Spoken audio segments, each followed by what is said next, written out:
Saan po ba makikita sa Bible ang taong nagmamalaki sa kanyang sarili ay ibababa ng Diyos?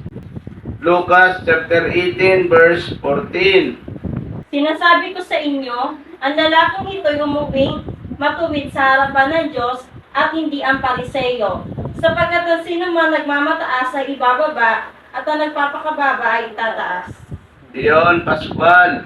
Ayaw ng Diyos na ang tao'y mayabang. Yes. Ayaw ng Diyos na ang tao'y nagyayabang. Pascual ng Diyos si Pascual. Kaya ang sabi ng Panginoon, ang nagmamataas ay ibinababa, ang nagpapakababa ay itanatas ng Diyos.